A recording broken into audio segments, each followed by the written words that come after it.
I don't know.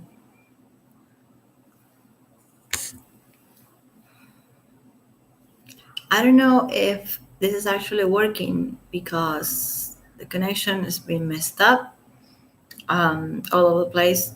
So even my tablet is just having a really, really slow connection. So I'm going to try to do this. And if it doesn't work, then if you happen to see me and it's not working or it's like glitching, please let me know so I can just redo it again. Um, I was doing the Evan Wood bunk of lies video yesterday that it took me more than an hour because I talk about how in past interviews she talks about the Lolita thing and collecting the heart-shaped glasses and dressing up as Lolita, which we know what Lolita represents, and doing all the stuff before she even met him, right? And now I found this one. Remember when she was saying that she was isolated and he didn't let her see anybody or talk to anybody? He wired her computer and her phone, hack into her social media so she will not talk to her family and friends. This is what allegedly Evan Rachel Wood said when she was doing, the testimony that we all know of. But then I found something kind of funny. I mean, not funny, but this is the whole thing. Like, I keep going back to her because I think people forget that she's the one that started the whole thing. And maybe she didn't know when she started this that this was going to be there's going to be a train of people that were going to join. I don't know if when she started this with Esme Bianco, they had this big, gigantic plan. I am not sure, but I keep finding so many little things that make no sense, or unless they did it on purpose, which then made them really stupid. So there's an interview that she did in May 15 in 2019, which is not that far off for today's TV show, right? And she's some talk show. And she says something funny. And the reporter says, well, she's not planning to name the person. She's not planning to do that because this is not about her. So I'll let you listen to it. Because I found this last night and I was like, what? That she actually said that she was not going to name the person ever because it's not about her. Right. Step forward and say, I want to bring these charges. You were told to run out of time. Yes, many, many survivors will tell you that sometimes it can take a lifetime. In my case, it took me 7 years to even cry about my experiences because I did what a lot of people tell you to do. Just move on. Just get over it. Just be strong. What I didn't realize was I had been deeply hurt. Just wait. And I was in denial of that hurt. Wood hasn't named her abuser and says she doesn't plan on it because this isn't about revenge. She says it's about giving the power back to survivors. When you hear yourself say, I penned this law, how does that make you feel? I'm proud. I am proud. I'm proud of myself. Did you hear that? They said she was not going to name him because she's not doing this for herself. It's not about revenge. It's not about personal gain. It's right there. She said this in May 2019. She was not going to name. She wasn't saying like, well, maybe this is not the time. She said, no, I'm not going to name the abusers. Because remember, there's two. And there's the second mysterious person. And I don't know why. If he did this to her, then we need to know who this guy is so he can just pay the consequences if he did this to her. Because there was two. But, she's only focusing on Manson because it pays more, right? But in this one, she said, this is in 2019, that she was not going to ever name the person, the abusers, because she's not doing this for revenge or for personal gain. Why it didn't stay like that?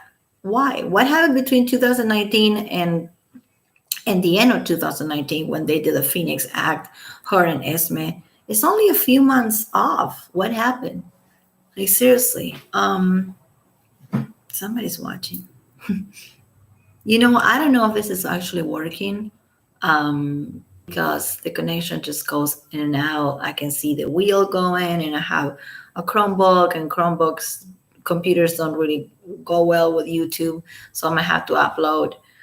I don't like doing things on the webcam, so I'm gonna have to do that and then post it on the channel. But I actually like doing this better. But if it's glitchy, then I will. Well, I'll find out later. So in this one, she says that she's not gonna name him. What happened? Like 4 months after this, she was not naming him 4 months after. 2 years after this, she was naming him. Anyway, and when she talk about how out of touch she was away from her friends and her family, and how he was just wiring her phone and her computer and getting onto her social media so she would not be able to communicate with anybody. um that is the same thing that Esme Bianco said, the same thing that Ashley Morgan said. It all matches, right? But the thing is with the other ones, because they're not famous, they are nobodies. I was in a bad situation. Let's face it, they're not. She is somebody.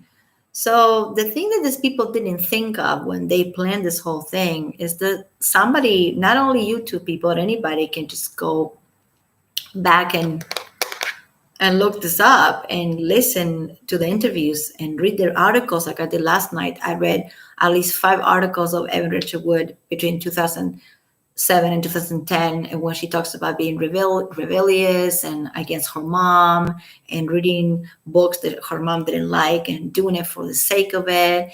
And Marilyn Manson has a hand on raising me. I'm always gonna love the guy. I found myself when I was with him, just all this stuff, right? And then let's say that okay, for a moment, let's believe that this was part of the grooming process, right? All those interviews that she talks about, the heart-shaped glasses and being a badass and trying to be edgy since she was like 15, way before she met Manson, all this stuff. It's on the internet. It's not gonna go away, Evan. It's not gonna just flush off, disappear. So then I found this one, the interview that she's doing with some, I don't know, some channel, that she's talking about a theater play, and she's doing Romeo and Juliet. We know that her mom and her dad are actors, and they're theater actors, and they own a theater in North Carolina. So they're actors. They come from that walk of life. So this is something very weird. In this interview, she talks about doing this play with her dad and how the whole family is collaborating together, and they're doing Romeo and Juliet, and the brother is helping, the dad is there, mom is directing, she's playing Juliet, obviously. And they're doing this in the park, right? Something called Theater in the Park. I remember when this was happening in the summer. And she did this when she was with Manson. I can tell because of the way she's dressed, and I can tell by the date of the interview. And this is not somebody who's isolated. She was doing a play with her dad and her brother out there in North Carolina. So how this doesn't match up with the whole isolation thing.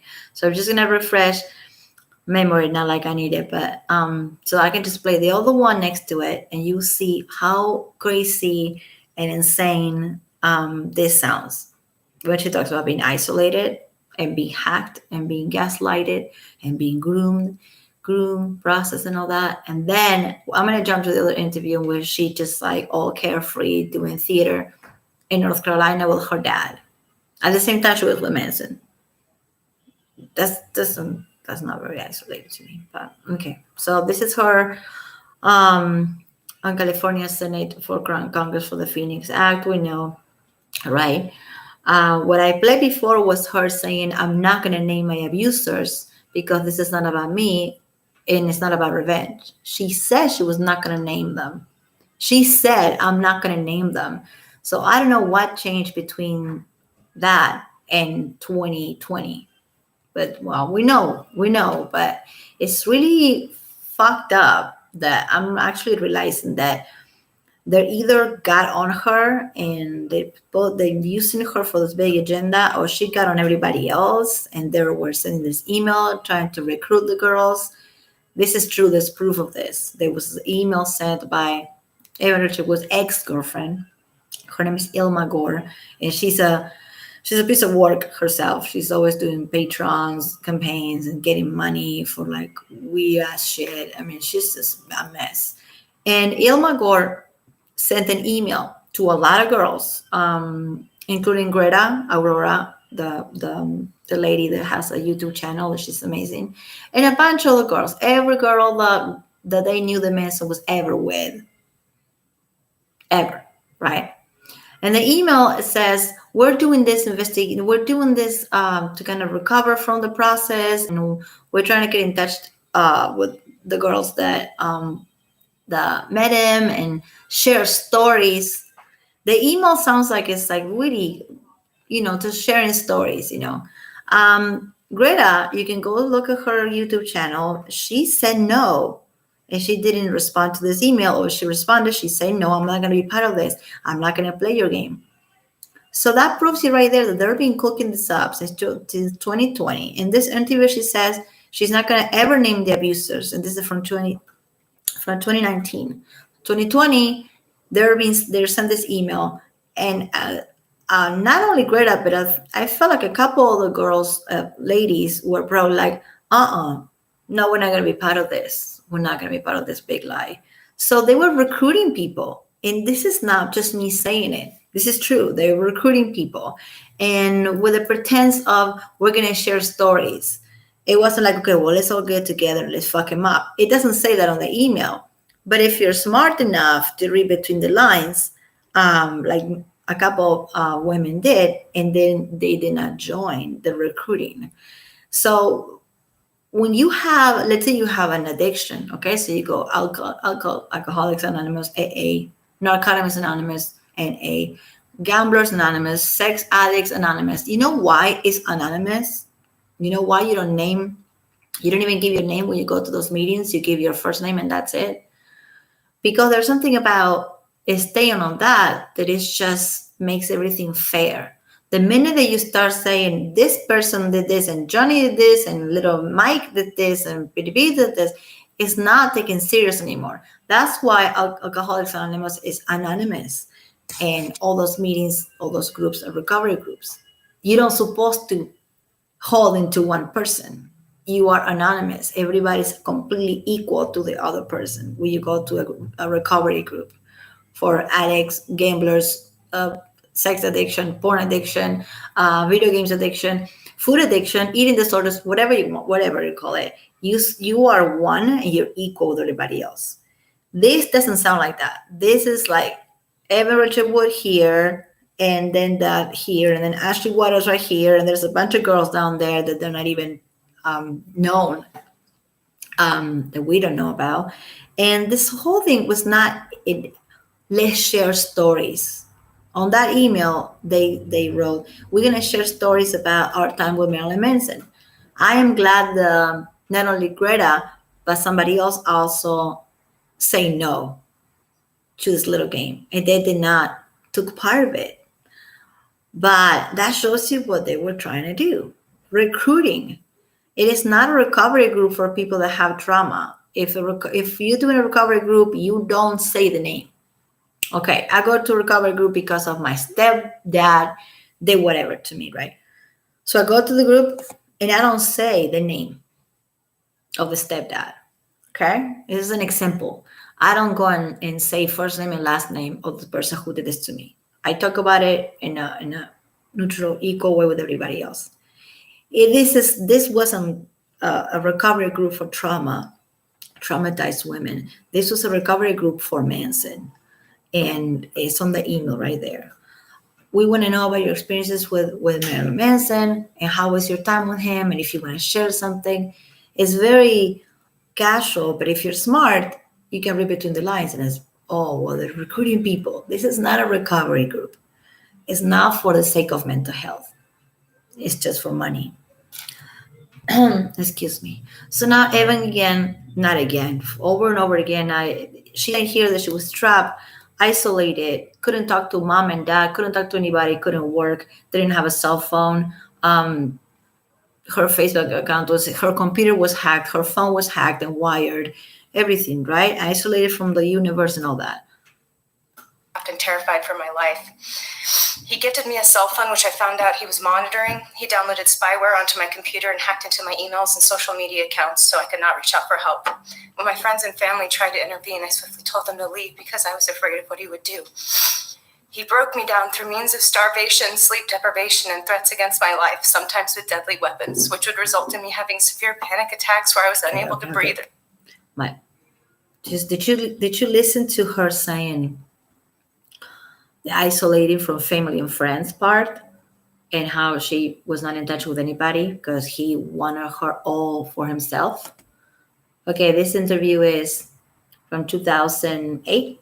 They were still together, and this is Eva Rocha talking about working in a play with her dad in North Carolina. I mean, this is the theater I did my first play in. This is the theater I did my last play in. And I just realized that it was the same play. First play I did here was Briar Patch, and that was the last play I did. And it was about 13 years ago. Come a long way, baby. Come a long way. And Ira and I saw a production of it in 95 when they did it here. And just fell in love with it ever since. And, I've been waiting till we got old enough to do it. And, I can't imagine a better play to reunite with everybody with. It's a classic. It is a classic, and it's such a beautiful role for you to be in. How has the experience been so far? Have you done Shakespeare before? I have. I did A Midsummer Night's Dream when I was 7, but my parents were doing Shakespeare constantly, so it was all Shakespeare and Chekhov, in elementary school all the time. So I'm definitely used to it and used to the dialect and everything. And going back to your family, you obviously come from a family of actors. I mean, your dad being the executive director of Theater in the Park, basically building this theater for over 30 years. Ira also being an actor as well, and then getting a chance to work with both of them in this show. How has it really been for you? They were working on a play during this interview, okay? The younger brother, the dad, and her in North Carolina. And Manson was in LA, or maybe Manson was with them hanging out. Who knows? This is not a person who was isolated and who didn't have a phone and help and from her family and friends and all the stuff that she's saying in the famous video that we listen to watch over and over and over. I mean, she doesn't know that these things are out there. You can just easily put Emerald Wood interviews from 2007 to 2010, and you find a lot of stuff. I started listening to this one because it got my attention what she's wearing, and she's wearing the stuff that she is saying that Manson was forcing her to wear, and it's around the time they were together.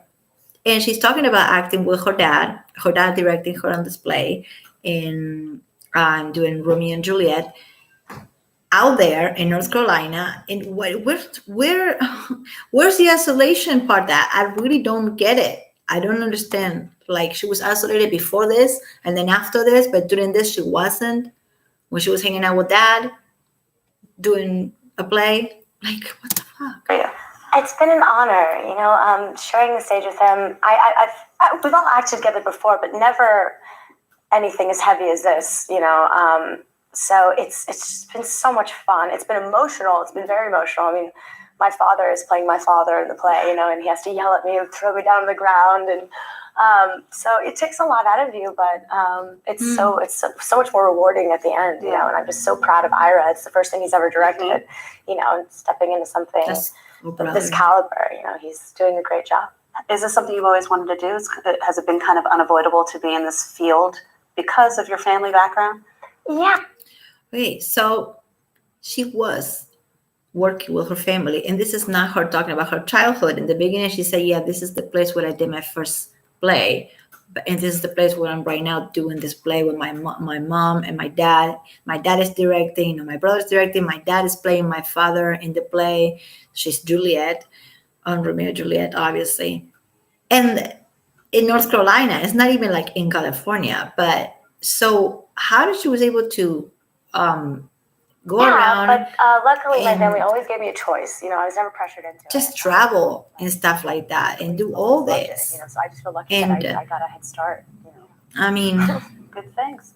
How has your career evolved over the years? from being Okay, in now the theater at your father's theater.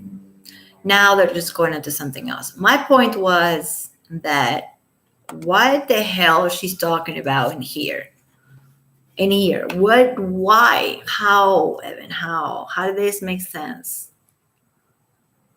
Stop shaking. Sometimes you would not allow me to sleep until I participated in acts of fear, pain, torture, and humiliation, which I felt powerless to stop.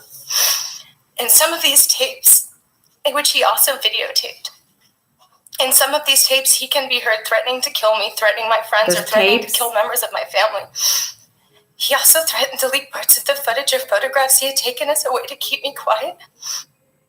Those are the pictures with the Nazi outfits that she's talking about. Their tapes were all the tapes. She said in these tapes, you can hear him saying that he can kill me if he wants to. He can do this, he can do that, because she's saying that Manson was related to gangs and in Los Angeles, and he could get somebody killed if he wanted to.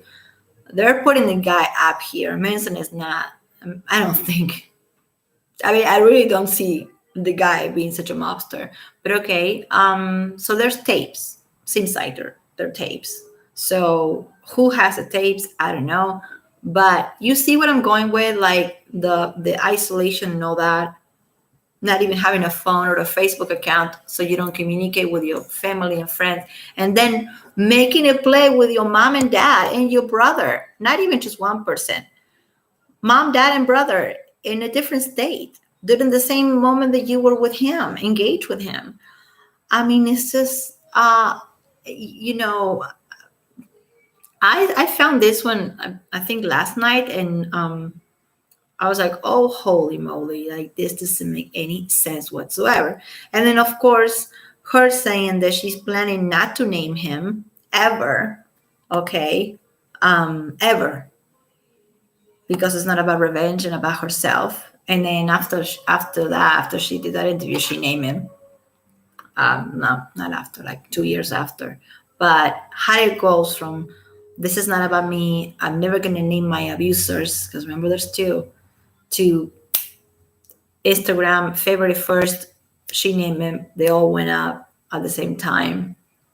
And how I'm still don't understand how she is up there free, and which is awesome. Working with her dad and her mom is great, but it's not a person who is in isolation, or no. I'm sure there's proof of this in more than one interview. There's proof. There's probably receipt just from her cell phone and from her social media. There got to be proof that shows that she was not isolated, that she was talking to people. There has to be. But you don't even have to look as far as you can get on YouTube or on Google and just search for her past interviews, and you see how carefree she was and how happy she looks, and you can say, well, when you're being abused and when you've been brainwashed and all that, yeah, you're gonna be happy, you're gonna look happy, you're gonna look the part, you're gonna do what you've been groomed to do. Okay, so even if that's true, how in the hell she's in North Carolina hanging out with her family and doing a play? Doing a play takes like at least 6 months rehearsing and getting ready for it. How is she doing all that in the same time that she's been isolated in their Hollywood Hills apartment? I mean, it just doesn't make any sense whatsoever. So, I mean, that's the one thing that I wanted to just get in here and talk about, because wow, Evan, wow. And also this, I'm going to play again, saying that she's not going to name them. That really just is like ice bucket on my head. I was like, what? You were not ever planning to name them? Ever? I'm saddened by the certain. She looks like she's thriving on it. Like she's so attached to this. She's so attached to her own victimhood. And at anybody that even when this stuff does happens to you, you can't let it define you as a person for the rest of your life. It's easier said than done, I know. But I also know that it's possible, and you don't have to be this victim for the rest of your life, especially if it's all in your head. I think in her case, it might just be. I'm not saying she's insane. No, she has schizophrenia or personality, borderline personality disorders.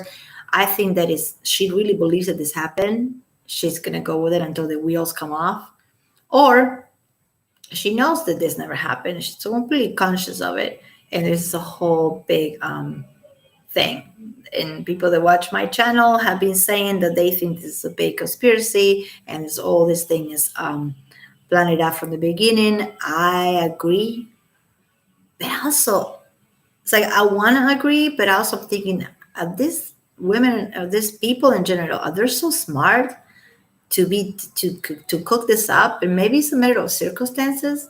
Maybe because Amber Heard was winning up over and over Johnny. Maybe they decide to do this in 2021 and start naming him. Maybe they were just looking around. What was the temperature in society? What was going on? What needs to be covered? What we need to be hush people and don't talk about politics. Don't talk about COVID. Don't talk about your health. Don't talk. Just let's talk about Marilyn Manson and this and this and how poor little thing I am. And now she's been a Lolita since forever. In her words, she said she's been dressing up as Lolita since she was in high school, when she was homeschooled, and reading the book since she was in high school, at home homeschool. So Manson was not around when she was 15 to force her to put on the hardship glasses. As she said that she had 25 or something, and she was planning to have a bigger collection of hardship glasses. And that's what I read on my last video. But I'm all over the place because I'm just, why I'm all over the place? Because Evan is all over the place. So it's really hard to keep up with these people unless you just join on their chaos. And when you do, it's a spiral of bullshit. And there she was, totally carefree, talking about working with mom and dad in this play outside. Awesome, how awesome it is to play Romeo and Juliet and do Romeo and Juliet with my dad, and my dad dragged me on the floor and all this cool stuff. Like, she really seems very, I can't, all right. I'm not going to judge for the way she looked because that's just ignorant for me to say, oh, but she looks too good to be beat up. I'm not going to say that. She looks great, but I'm not saying she looks too good to be abused, because sometimes that we know that is a fake mask a lot of the times, especially in women. I mean, you can't tell somebody's being abused because the way they look. Okay, also they might not be being abused. If you are going to be abused, you have to look like shit. No, it's not so simple. So I'm not going to comment on how she looks like, but I know that this was when they were together. She has the engagement ring on her hand when she's doing this interview and talking about mom and dad directing her. I mean, brother directing her. And how cool is it to reunite with everybody? I mean, she used that word, or the lady used that word. And how you were isolated and reuniting with everybody at the same time that you were isolated. I just have a lot of problems with this thing. I can't imagine a better play to reunite with everybody with. It's a classic. It is a classic, and it's such a beautiful role for you to be in. How has the experience been so far? Have you done Shakespeare before? I have. I did A Midsummer Night's Dream when I was 7, but my parents were doing Shakespeare constantly, so it was all Shakespeare and Chekhov, in elementary school all the time. So I'm definitely used to it and used to the dialect and everything. And going back to your family, you obviously come from a family of actors. I mean, your dad being the executive director of Theater in the Park, basically building this theater for over 30 years. Ira also being an actor as well, and then getting a chance to work with both of them in this show. How has it really been? Having the chance to work with both of them in this show. Right. Right. Right. I mean, I just don't know what else to say about her. It gets to the point of just completely, like I said, I don't know if they believe what they're saying, or maybe they believe it once and then they were, okay, maybe we could just do this and get this. And then, sue for damages. Damages is cash. When you're reading a lawsuit that says damages, that's what they meant. So Evan is not looking for money. We know she don't need no money from Manson, but it's like so much attention and so much, not only because of that, but then she was getting all this attention because she was bisexual. Ooh, she was bisexual. Ooh, she was a single mother. Oh my God. And in the last 2 years, she's been so, you can see in interviews of her how arrogant she is. She doesn't even look at the person in the eye that they're doing the interview. She's like always like this and just and exaggerates herself to the point of how important she thinks she is and talks about her craft. And actors talking about acting is one of the most annoying things ever. It's like, I don't care, just do it, and maybe I'll watch it, maybe not. When they talk about their craft, it's like, okay. But I'd rather her talking about Westworld, which is a great show, than talking about how cool it is to be bisexual and how hard it is to be bisexual. No, it is not. No, it's not hard. No, no, Evan, no. It's not hard to be bisexual in LA or in New York or any other metropolitan cities that she lived at. It's not hard to be gay in LA. Stop. Especially if you have a family, open-minded people, mom and dad are actors, it's not so hard. You don't have to deal with coming out of the closet with a dad that will punch you in the face just from being gay, or a mom that will never talk to you ever again because you come out of the closet as bisexual. You never had to deal with that. Never. So for her to just like dwell on that and how important it is, it just became so annoying that I even before 2021 Instagram and when they start naming him, even before that, I checked out with her. I couldn't watch the show anymore. There was something that so fake. I mean, I know she's acting. The show is a character, but even I couldn't even handle watching her on the show, and I don't know why. Because I used to really like her. So I think I'm not the only person who was already seeing like weird signs of this narcissistic, oh my God, big ego. She is saving all of us, all the bisexual people out there, all the gay people out there, all the lesbians people out there, all the abused people out there, all the women that were ever isolated with no phone and no Facebook. She's the hero of all of us. And that's really annoying. Maybe because I'm a woman and she's a woman, so I find it more annoying. But really, it's annoying. It's like, who is she to talk on behalf of all of us? Why are you talking on my behalf? Who made you the queen of all this? If we're supposed to be equal, if you're recovering from being abused and sexual assault in a recovery group, like I said, everybody's equal. It's not like here's this actress that's more important, here's the assistant that's not that important, here's the other girls that nobody cares about. No, it's supposed to be equal. And recovery groups for trauma victims are not always talk about Manson, like it says on the email. Well, share your stories about your time with Manson. That's what the email said. And some people share it, and some people did not. And the people that say yes to sharing the story is the girls that are actually seen here all over the place. Ashley Waters, Ashley Morgan, and Gabriella, and Love Bailey. And there's a bunch of Instagram. Nobody's there. I'm sorry. That the truth. So not only I have that on my playlist of Evan Rachel was saying nonsense, for example, that she's never going to name the guy, right?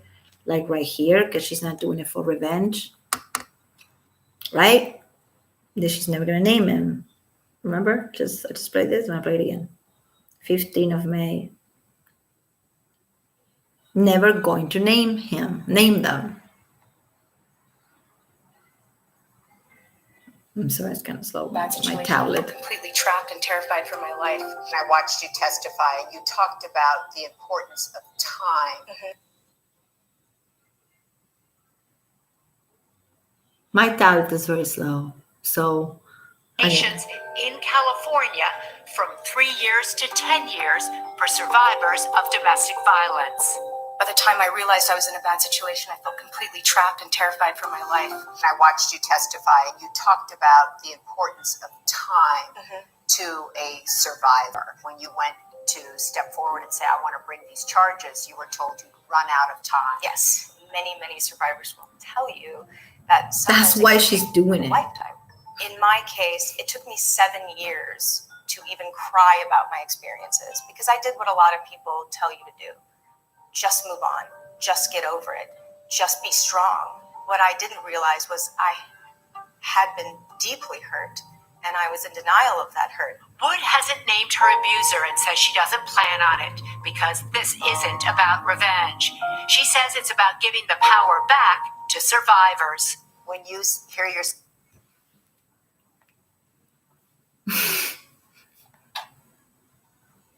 This is from 2019. She says she doesn't plan on naming anybody.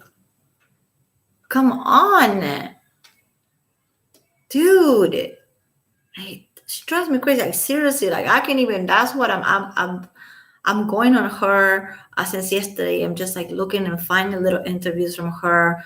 I did a whole video yesterday. There was like an hour and a half about how she was Lolita and she was dressing up the way she wanted to dress up and she was being rebellious and she's the one that got Manson grabbed up when Manson was married to Dita. She did all that. It's my opinion. It's my opinion, right? My opinion, just mine. It seems like not just mine. It seems like a lot of people on YouTube believe the same thing.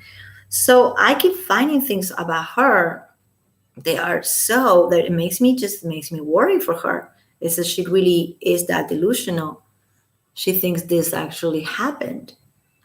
But the proof is that what I might just put the link on my nod. You can just look it up, or you can just believe me and listen to it, right? How she said it's really good to reunite with everybody because they're doing Romeo and Juliet together. This is August of 2008. She has the ring on her finger.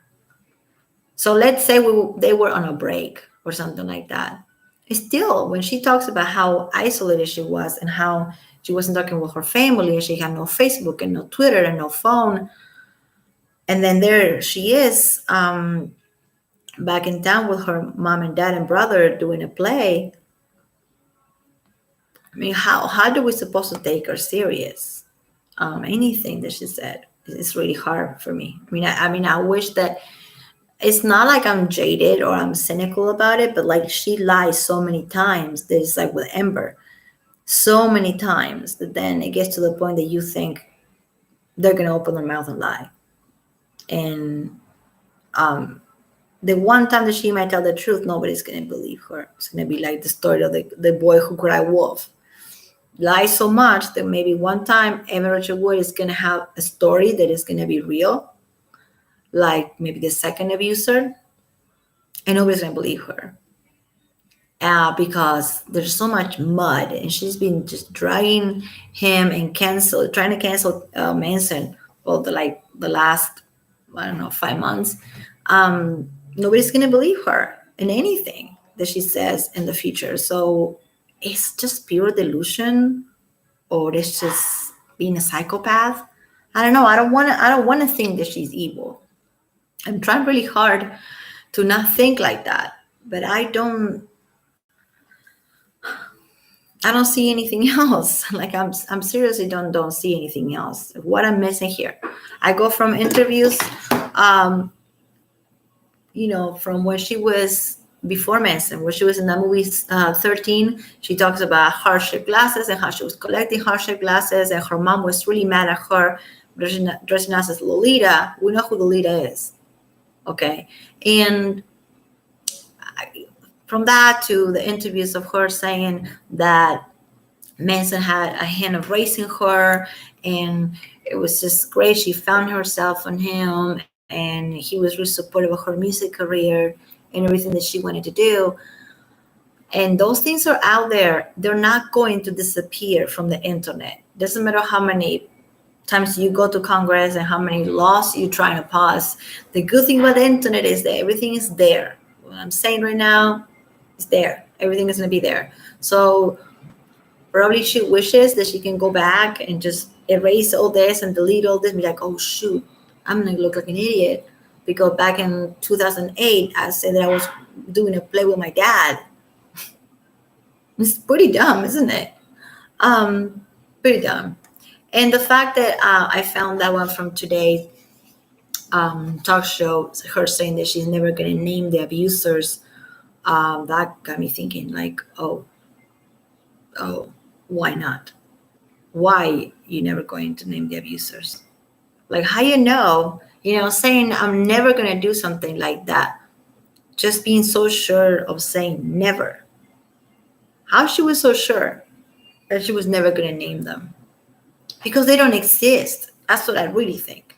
I think they don't exist. And if they exist, I think it's the other guy that she was referring to, that the bartender or the owner of a bar or a bar person, tender, bar worker that actually did abuse her, who is being protected. I don't know why, because who is he? I don't know why. Why protecting him and go against Manson, which is like people gonna pop out defending Manson. Manson is powerful. He's gonna have all this like machine behind him. Eventually, he's gonna go to court. So you name Manson, but you don't name this little guy who nobody knows, who would be so much easier to go against this bartender. Why? It's really strange that she was for sure saying, I'm not ever going to name them because this is not about me. Then I found this one from 2 years and a half ago. This one is like the one. She is sitting like this, like so proud of herself. And at this point, she hasn't said anything yet. Okay? Everett Wood speaks out on sexual assault. And what she says at the end is really like it's fucked up. Well, it's always been fucked up, but it's fucked up now because I'm listening to all the things I'm here and other things that she's to been tell you saying, and her advice to girls, women, on this one is, well, just tell your friends, spread that shit around, tell people, instead of saying, go to the police, tell your therapist, tell social worker, talk to, go to the police station. Sometimes people don't like to go to the police, but you can tell your therapist and then she'll make that phone call for you. Trust me. No. I'll call the hotline, call the crisis line on the phone. No. Even advice to women being abused is to gossip. And it's right here on her own mouth, not mine. right? So that we can identify the problem.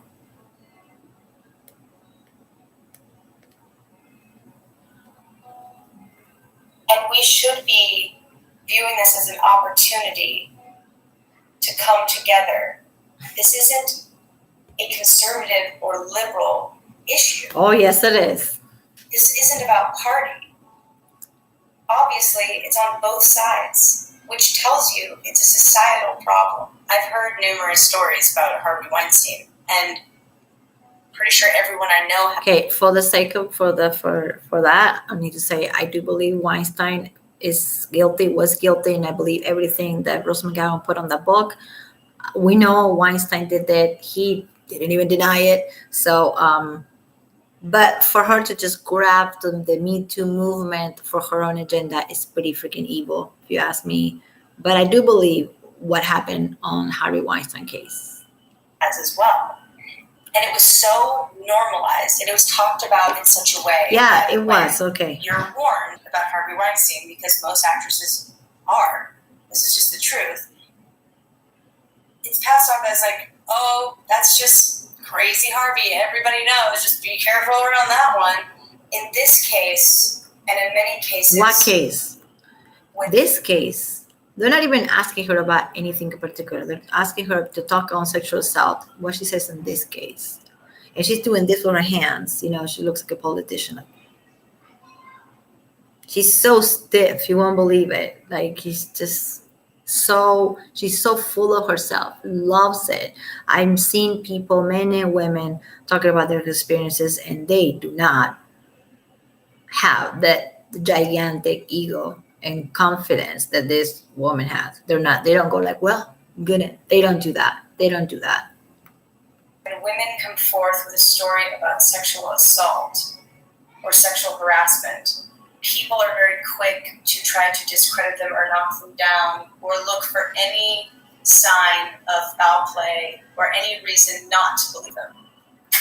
Speaking as a sexual assault survivor, that's not helping us. Wow.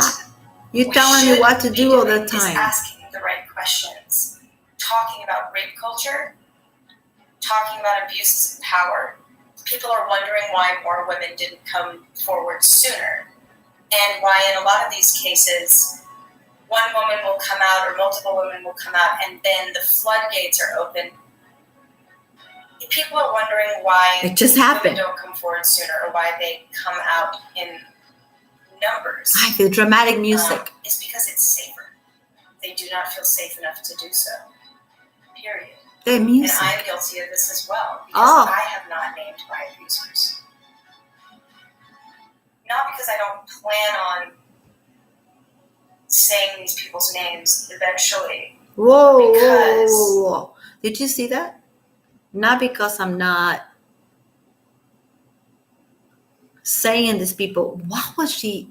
That moment, the dramatic music in the background is just making me laugh. That moment, what is she thinking about? Why does she make that pause? I mean, we know she's an actress, so she's really good at just memorizing. So this is a script. This whole thing is a script. Why did she make that moment? And then she said, it's not because what she's thinking about is she's waiting for all the other ones to come out and do what she just said. Oh, it's better, it's safer for us to come all in a mob and all of us at the same time in a group because it's safer. That's why women do that, because it's safer to come out like that. I don't necessarily agree with that, because if anything, it kind of makes you look like a liar. You might think it's safe, but the hysteria and everybody, it's like the witch hunts, back in the day. One girl starts saying she was possessed, and the other girl's like, oh yeah, I saw her, she was possessed. And the other girl goes, oh my God, I saw her, she was flying around the window, she's possessed. And all it takes is one person to lie, and then everybody to have their own agendas and their own hysteria and psychosis going on, and to start lying too. And then it's a bunch of liars, and it feels great to be in company if you're a liar, right? You're not a lonely liar anymore. Now you are in a group of liars. What she's saying here is kind of like, it's so, her body language, she's so like nonchalant about it. And that dramatic music, I don't know why. And just look what she's going to say at the end. That's her advice for women, because she never says people. She never says people, humans. She says women. We know, right? She only says women. But she went from that video that I played before, saying in 2018, saying, I'm never going to name them because it's not about me and it's not about revenge. I'm not going to name my abusers. Never. To hear saying that she might name them one day, right? And she's plotting. You can see in her face that she is just taking those pauses like it's scripted. Seriously. And her advice is pretty disgusting what she says now. Like, it's pretty bad. To start that process is an emotionally draining, financially draining, everything draining. Financially draining. And to go through. And I want to do it when I have, when I'm ready. I swear to you, I was not pausing it. That was her natural pause in the video. And I want to do it when I have crickets. Well, when I'm ready to. That is so sus right there. That she said, I want to do it when you have what? When you have all of them lined up and on your email list, like you did with your girlfriend, ex-girlfriend. So when you have more people on your bucket and more people on your little village, that's when you're gonna do it. What is she taking? That is too long of a pause to take. I mean, I guess she's kind of slow, but still, why taking that long pause? Like, people don't talk like that, especially when something is so dear to your heart. You'd be like, kind of like, I don't know. Everybody's different the way they talk. I don't know. I'm not going to judge her on that, but that long pause. Remember in the other interview, she said, I'm not going to name them because this is not about me or about revenge. This is about helping other women. So I'm not going to name them ever. That's what she said before. And this one, she's saying, I'm going to name them when, in my head, I'm thinking when you have everybody else lined up. That's what I think.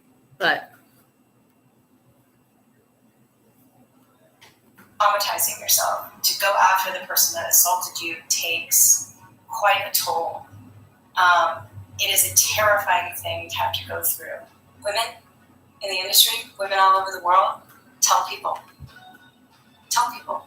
Tell your colleagues, tell your friends, tell everybody their names. And then it's up to us to not work with these people. If you know, that's where it starts. Spread that shit around. And this is to all my lovely men out there. Spread that shit around. Okay, so Evan, all right. So this is how we're gonna help young girls, young women that are getting abused right now. We're not gonna tell them what to do, how to get free resources, and how to file. I can do that. I can have a whole YouTube channel about how to go to court, how to file a restraining order. I know all that. She's not saying that. She's not saying, well, we're here to help you out. You can trust us. You can. No, it's all about herself. And then she said, spread that shit around. I mean, it's kind of vulgar of her to say that word, the word shit. When, I mean, I can, whatever, I can say it, but nobody's watching me on 100,000 people like her. But she is on this channel saying, getting really close to the camera with the dramatic music is like pumping and saying, tell people, tell your friends, tell your family, spread that shit around. And that's exactly what she did. So, I mean, what else? What else do we need? I mean, she's a monster. That's all. I mean, I cannot come up with anything else. Either she's a monster or she's completely insane and she thinks this happened to her and it never did. Or somebody else did it, not Manson. I mean, that's a good theory too. But her pause, the way she talks on this thing, and then she says, spread that shit around. It's really clear right there, right? The ladies in told when I'm writing, re-traumatizing yourself to go after the person that assaulted you takes quite a toll. It is a terrifying thing to have to go through. Women in the industry, women all over the world, tell people. Tell people. Tell your colleagues. Tell the cops. Tell everybody their names. And then it's up to us to not work with these. She's so irresponsible. If you know, that's where it starts. Spread that shit around. And this is to all my lovely. I wish I can have I'm going to have a ringtone with Evan's voice saying, spread that shit around. Every time my phone rings, it will say, spread that shit around. Spread that shit around. That's Evan Richard Wood advice for you if you got any type of abuse. She's telling you to spread that shit around. I mean, I'm not going to cry, but I'm pissed off that she would post that on her Instagram and then it went all over YouTube and all over the internet. That's her advice. She says, tell people.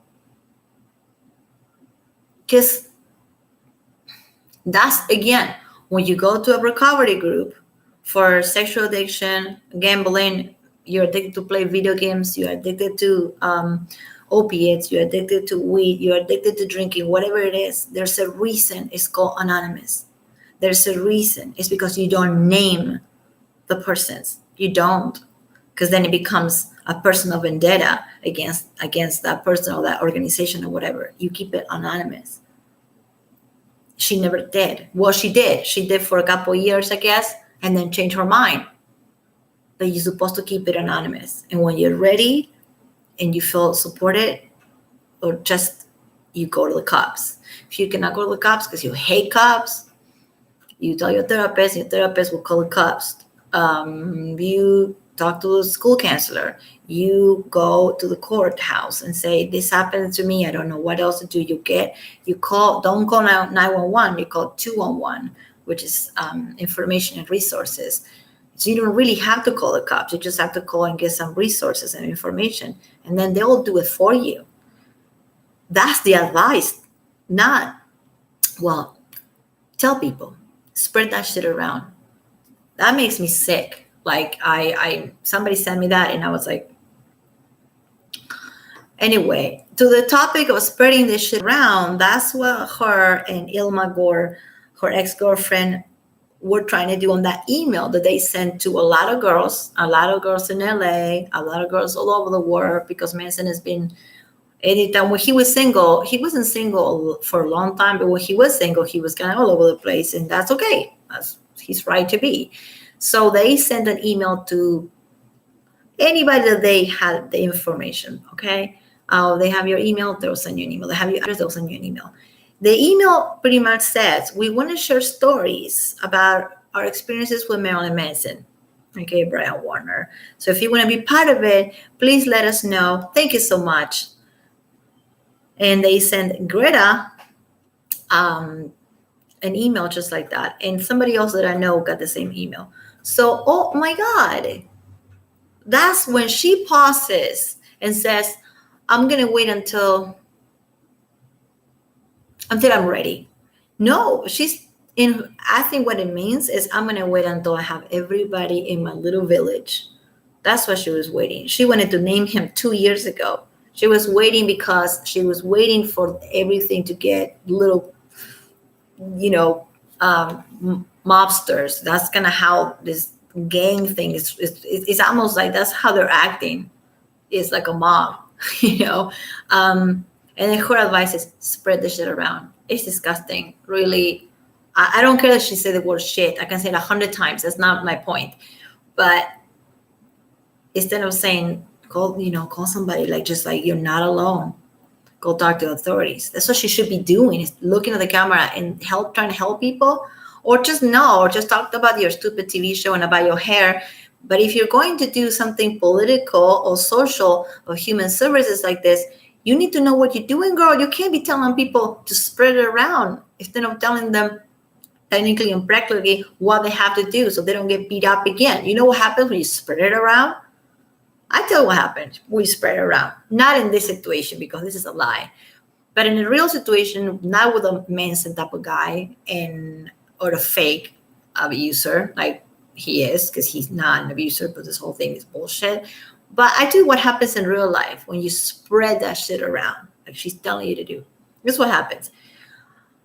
Something happens to me, so I go and tell the person that lives next door. Yeah, okay. So I go and say, this happened to me. Look, here's the bruise. And I did this. Oh my God, I'm so... Okay, so that person, you know what that person's going to do? They're also going to spread this shit around. They're going to spread this shit around so much that it's going to get to the person who beat me up or whatever type of abuse. And you know what? I'm going to end up dead. That's what happened when you spread that shit around instead of going to the authorities. So she's so damn irresponsible. You don't spread that shit around. Yeah, I mean, your family is one thing, but you don't go out and tell all your friends about it and try to make drama and do this whole Gossip Girl thing. Remind me of the TV show Gossip Girl. Oh my God, I watched that show so much because it was great. So much fun. That's not supposed to spread that shit around. You can get killed.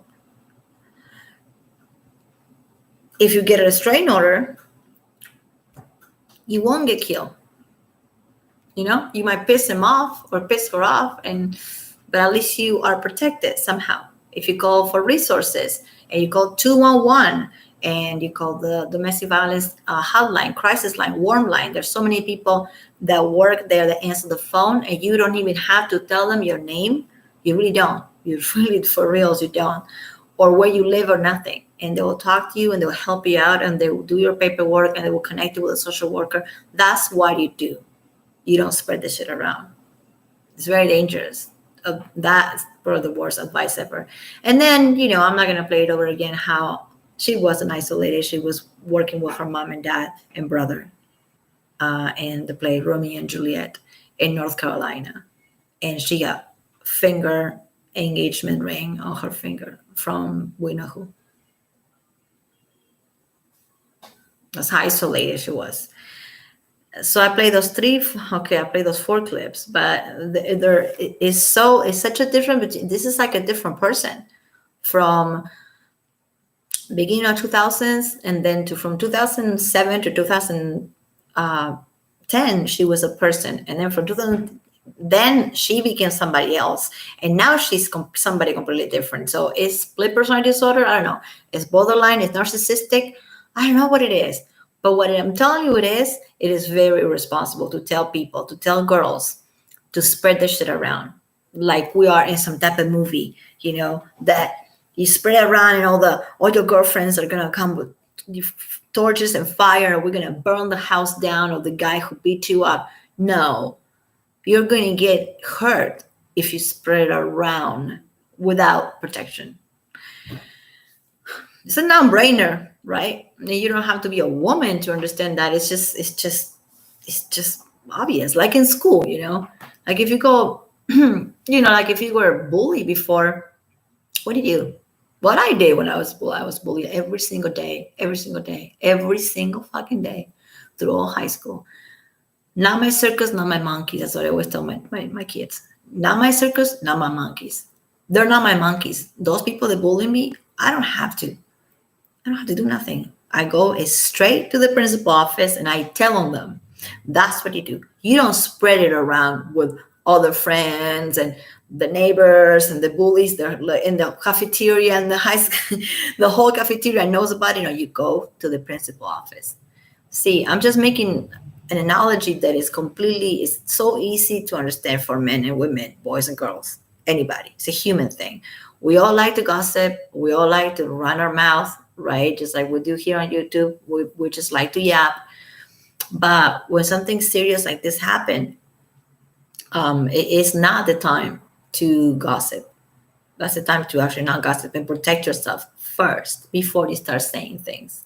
And I'll go as far as saying, don't say anything to anybody else but the authorities. Because sometimes you cannot even trust your own family in some cases. So first, go to the principal office. Okay. Don't try to just like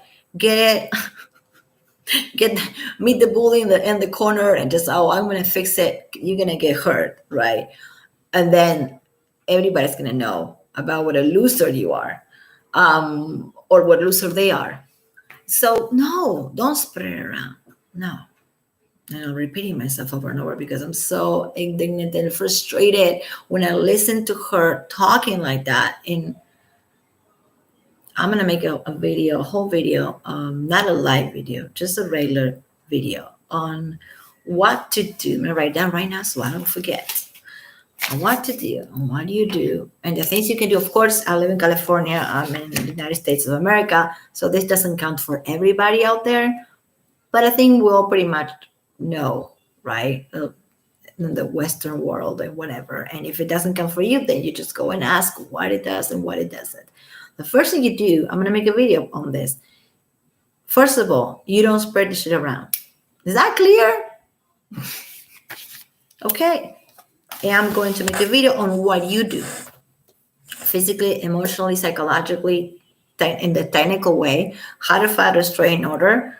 I can tell you how to do that. I can tell you how to find a social worker. I can tell you how to find a crisis hotline. I can give you the numbers.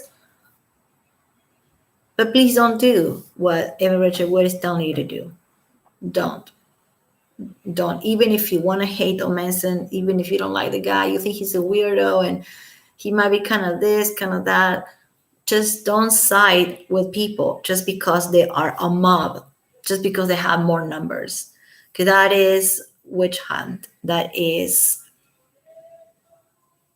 gossip. Do I have to believe you because there's 10 of you? and two of you. Why? What is that mentality? That is just pretty. It's pretty horrible. I don't know why nobody told her when she was doing these videos, hey, that she didn't have like a PR person saying, maybe you don't want to, don't say it like that. It just kind of sounds bad. Nobody told her to shut up, I guess. And that's why she's been doing whatever she wants and has been saying, running her mouth for like the last 3 years, because everybody, including me in the beginning, believe her at face value.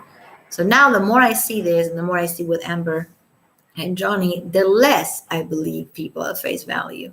And this is not going to make us monsters and cynical and jaded and would not. I'm never going to believe a woman ever again. I'm not saying that.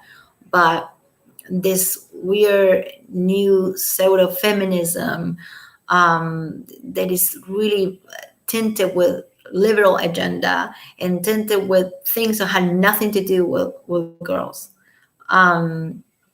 It's really something I'm not going to be part of. And I'm nobody, but I'm not going to be part of.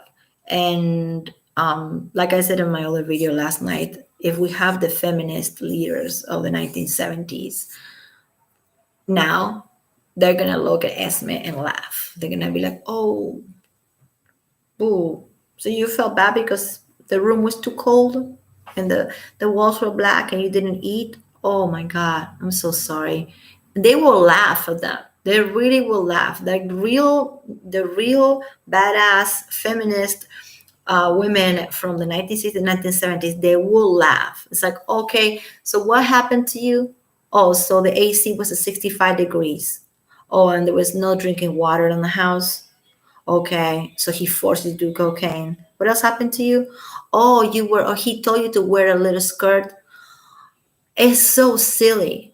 I mean, it's so silly. I wish we could just go and somehow and ask these women, but a lot of them are passed away, what they think about this new feminism. And they're probably going to tell you the same thing I'm telling you. That is plain silly and dumb. Please don't spread this shit around. It's dangerous. You can get murdered. I actually know a girl that she. I guess I can say it. There's a girl on Instagram that she was a model, and she probably knows Esme because she was a bondage, a fetish model, okay, in the location in Hollywood and stuff.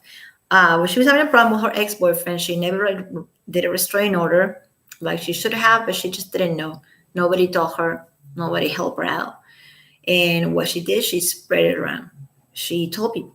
She told people in the industry, then she told people, and she told girls, and then the girls told their boyfriends, and older girls told their older boyfriends, and then it got to the guy. And she was found dead on the sidewalk. The guy threw her after he killed her, he just dumped her through the balcony. That's what happens when you think you can trust somebody and start spreading it around. And it's going to go back to the person that hurt you. Trust me, it will. Statistically, I can show you that it will. And not only that, but I'm telling you that this case is a real thing because I know this person. And it went back to the person who hurt her. Because she was telling her girlfriends, and the girlfriends were telling the boyfriends, and the boyfriends were telling maybe their brothers, and it went back to the guy. I mean, the guy's in jail and everything right now, thank God. But that's what happens when you gossip, and it's like that is not a good way to go. That's not a good advice. So, and it happens more than you think. To men too. We're just on the women now, talking about women, but it happens to everybody. It happens to kids in school, and you don't try to get down to the bully on the hallway. You go and talk to the adults about it. Not my circus, not my monkeys. I love that saying because it really is true. Like when my kids tell me things like that, and I'm like, no. You don't go there and just try to be a hero and try to put your cape on and try to be no. You go and talk. Oh, they're gonna get mad at me. Well, okay. Yeah, they probably will get mad. But you go and talk to the principal and you go and talk to the above, right? To the owner of the circus, not to the monkeys. And that's something that I wish that that girl that I was talking about did, but she didn't. And a lot of the times that happens, and it goes back to the person. And there's nothing good about gossip. Absolutely nothing. Even if you're telling the truth. So Evan is not. But even if she was, the fact that it's so gossipy and it's been such a witch hunt against Manson and before against Johnny, still against Johnny, that is so fake. And as Ashley Morgan said on her People magazine cover, we found strength in numbers. That shows you right there. That shows you right there what she was talking about, right? On that what Evan was talking about in that video. It's all about the numbers. So, well, I don't feel safe, so I'm gonna wait until somebody else says it so I can say it. I can see the mentality behind that, but also I can see how dangerous that is because it's hysteria. And this happens in a lot of times in history over and over that somebody will say something and then, oh yeah, totally, I saw that person doing that. Oh yeah, so and it ends up in murder. Seriously. So it's never a good idea to gossip. Never. And it's kind of like what we're doing right now on YouTube. We're gossiping about them. But it's a little bit different because this has already been put out there. I'm not going on Evans Richard Wood mailbox and stalking her. She's putting this out there. She is giving all of us the permission to talk and to yap all we want because she's putting it out there, like Amber Heard as well. So now I don't feel bad about talking about them. But if I didn't know them or if I knew them and they were my friends, the first thing I'll do is I will call the cops. I will not keep gossiping. I will not feel okay about gossiping because I don't want to get assaulted. Like, anyway, it's kind of like just common sense, which I think a lot of people in Hollywood don't have. So yeah, don't spread that shit around. It's not safe.